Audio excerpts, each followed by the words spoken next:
Donald Trump tweet చేశారు. ఇరు దేశాల మధ్య అమెరికా మధ్యవర్తిత్వం వహించి ఈ యొక్క సీజ్ ఫైర్ ఒప్పందాన్ని అండర్స్టాండింగ్ ని తీసుకురాగలిగామని చెప్పి అమెరికా ఒకవైపు పెట్టిందో లేదో వెంటనే చైనా ఎంట్రీ ఇచ్చింది.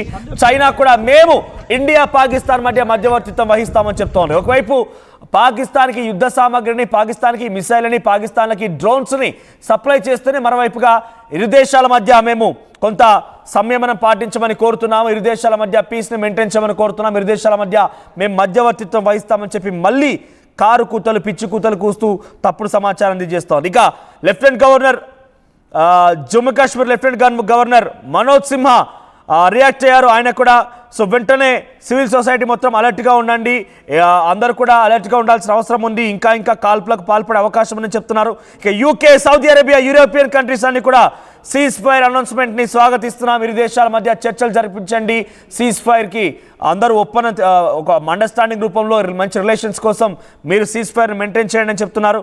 ఇక ఢిల్లీ ఎయిర్పోర్ట్ కూడా ఆ ఇష్యూస్ని ఒక్కసారిగా అలర్ట్ చేసింది. Delhi airport has issued advisory warning of possible flight delays and longer security wait.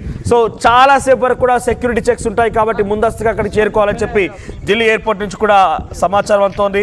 So ముందస్తుగా అక్కడికి వెళ్ళిపోయి సెక్యూరిటీ చెక్స్ని ఫేస్ చేయాల్సిన అవసరం ఉంటుందని చెప్తున్నారు. ఇక Pakistan PM thanks US and other global powers for cease fire efforts. So అంతా జరిగిపోయిన తర్వాత మళ్ళీ దాడులకు తెరలెత్తునే పాకిస్తాన్ ప్రధాని అటు అమెరికాకి ఇతర దేశాలకు కూడా థ్యాంక్స్ చెప్తున్నారు. ఎందుకంటే చాలా క్లియర్గా చెప్తున్నారు, ఒకటి వినండి, వీళ్ళు దొంగ దెబ్బతీస్తే ప్రయత్నం చేస్తున్నారు, ప్రపంచ దేశాల ముందు మేము తగ్గిపోయాం, వంగిపోయాం, ఇక మేము దాడులు చేయమని చెప్పి కారు కూతలు కూస్తూ మరోసారి దాడులకు తెరలేస్తున్నారు. మీకు విషయం తెలుసా, చాలా ప్రాంతాల్లో ఇప్పుడు ఈ ఇంకా బ్లాక్అవుట్స్ కొనసాగుతున్నాయి. సో కచ్ ప్రాంతాల్లో బ్లాక్అవుట్స్ కొనసాగుతున్నాయి. తర్వాత పెద్ద ఎత్తున అటు కచ్ ప్రాంతాల్లో డ్రోన్స్ కొంత అక్కడ తిరుగుతున్నట్టు కనబడుతోంది.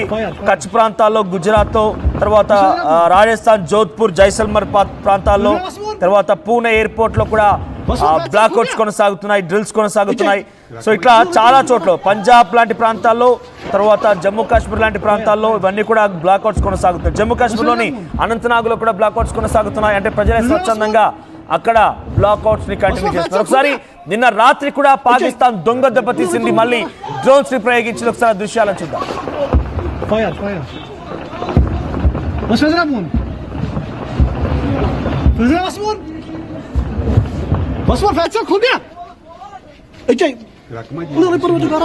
రైట్, ఎస్, మరిన్ని అప్డేట్స్ ప్రతినిధి సచిన్ సిద్ధంగా ఉన్నారు. సచిన్, సో ఏంటి ప్రెసెంట్ ఇంకా బ్లాక్అవుట్స్ కొన్ని ప్రాంతాల్లో కొనసాగుతున్నాయి.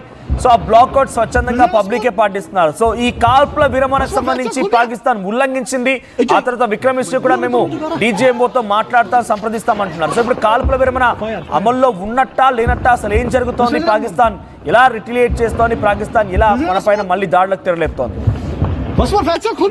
ఈ కాల్పుల విరమణ ఒప్పందానికి తూట్లు పొడిచినట్టుగానే క్లియర్ కట్ గా కనిపిస్తోంది. నిన్న జమ్మూలో జరిగిన విషయం కావచ్చు, మరి ముఖ్యంగా నర్గుడాకి సంబంధించి రాత్రి అంతా, ఈవెన్ రాత్రి 2 అవుతోంది, 3 అవుతోంది, నిద్రైతే పట్టలేదు. ఎందుకంటే అక్కడ అప్డేట్, ఎందుకంటే అక్కడ మిలిటరీ బేస్ లోకి ఒక ఆగంతుకుడు చచ్చిపోవచ్చాడనేది నిన్న 16 కాప్స్ వాళ్ళు చెప్పిన తర్వాత ఏం జరుగుతుందా అని చెప్పి పెద్ద ఎత్తున ఆందోళన అయితే నెలకొంది.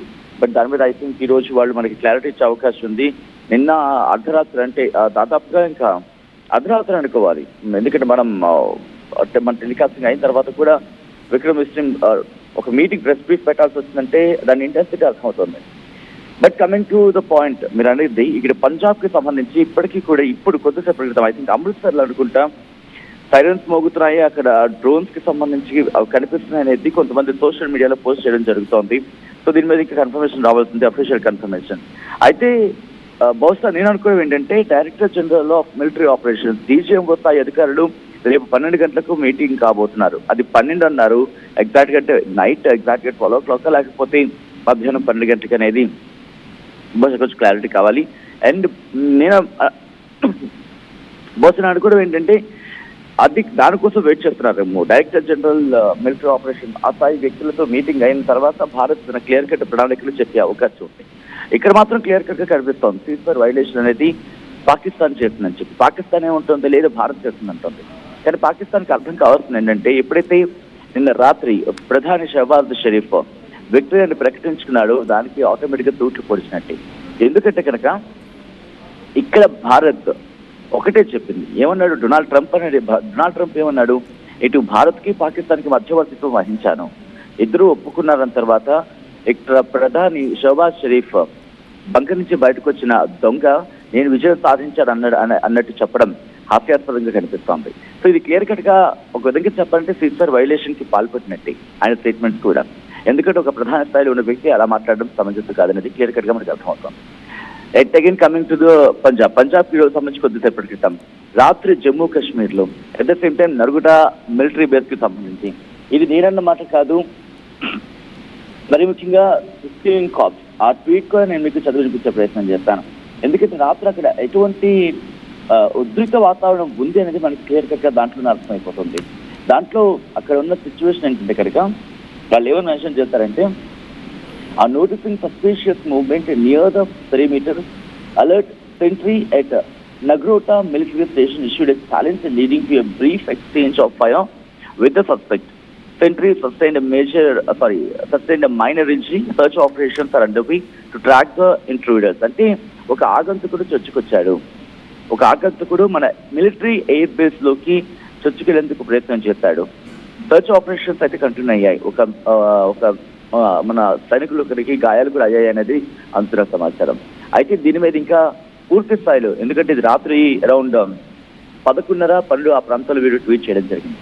సో దీని తర్వాత డెవలప్మెంట్స్ అంటే back to back series of events నేను చెప్పే ప్రయత్నం చేస్తాను. ముందుగా జమ్మూ కాశ్మీర్ లో మనం చూద్దాం, డ్రోన్లు కనిపించిన పరిస్థితి ఉంది. మనం రిపోర్ట్ చేస్తాం కొన్ని ప్రాంతాల్లో ఆ డ్రోన్స్ కనిపించి, ఆ తర్వాత రాజస్థాన్ అంటూ, తర్వాత గుజరాత్ అంటూ ఇలా సోషల్ మీడియా వేదికగా అనేక ప్రాంతాల్లో డ్రోన్స్ కనిపించాలంటూ చర్చ జరిగింది. ఈ రోజు ఉదయం కూడా పంజాబ్ లో కూడా డ్రోన్లు కనిపించాలంటూ చర్చ జరగడం ఇది క్లియర్ కట్ గా పాకిస్తాన్ వైలేషన్ అంటే పీసర్ వైలేషన్ దారితీస్తుందని ఎటువంటి అతిశక్తి లేదు. బట్ ఎందుకు భారత్ సంయమనం పాటిస్తోందా, ఎందుకు అఫ్కోర్స్ సంయమనం పాటిస్తుందని చెప్పుకోవాలి. ఎందుకంటే విక్రమ్ మిస్రీ మాట్లాడిన సందర్భంలో ఆయన కూడా ఇదే స్టేట్మెంట్ ఇచ్చిన పరిస్థితి, ఖండించారు. పాకిస్తాన్ సీజర్ వైలేషన్ కి కట్టుబడి ఉండాలి అంటూ కూడా చెప్పుకొచ్చిన పరిస్థితి ఉంది. బహుశా రేపు డెవలప్మెంట్ కోసం భారత్ ఎదురు చూస్తున్నట్టుంది. అంతకన్నా ముందు ఈ రోజు ఇంతవరకు జరుగుతున్న ఘటన మీద కూడా ఈ రోజు బహుశా 10 గంటలకో లేకపోతే కొద్దిసేపటి తర్వాత ఇటు ఫారెన్ సెక్రటరీ విక్రమ్ మిశ్రా ఆయన మాట్లాడి అవసరం కావచ్చు. ఒకసారి సచిన్ మీరు హోల్డ్ లో ఉండండి. సో ప్రెసెంట్ ఇంకా బ్లాక్అవుట్స్ కొనసాగుతున్నాయి. Blackouts measures were reimposed in several districts. Blackouts ని ఇంకా కంటిన్యూ చేయవలసిందిగా అటు జమ్మూ కాశ్మీర్లోని, రాజస్థాన్, తర్వాత పంజాబ్ ఈ 3 రాష్ట్రాల్లో కూడా కొనసాగుతున్నాయి బ్లాక్అవుట్స్ అనేవి.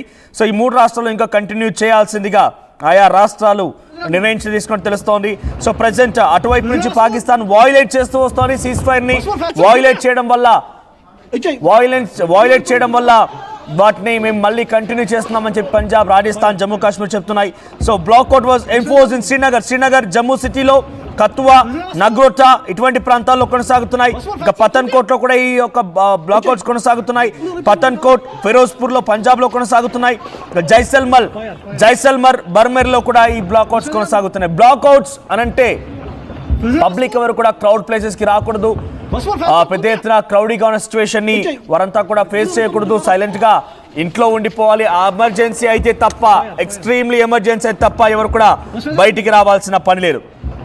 సో బ్లాక్అవుట్స్ ని ఇంకా 3 రాష్ట్రాలు కంటిన్యూ చేస్తున్నాయి. సుమారుగా ఇంకా 100కు పైగా ఈ యొక్క సిటీస్ లో ఇంకా బ్లాక్అవుట్స్ కొనసాగుతున్నాయి. ఇండో పాక్ బార్డర్ వెంట కానివ్వండి, లోసి వెంట కానివ్వండి. The government has confirmed that Pakistan violated the understanding arrived at earlier. So government మన భారత ప్రభుత్వం చాలా పక్కాగా పాకిస్తాన్ సీజ్ ఫైర్ ని వయోలేట్ చేసింది అని చెప్పి కన్ఫర్మ్ చేస్తున్నారు.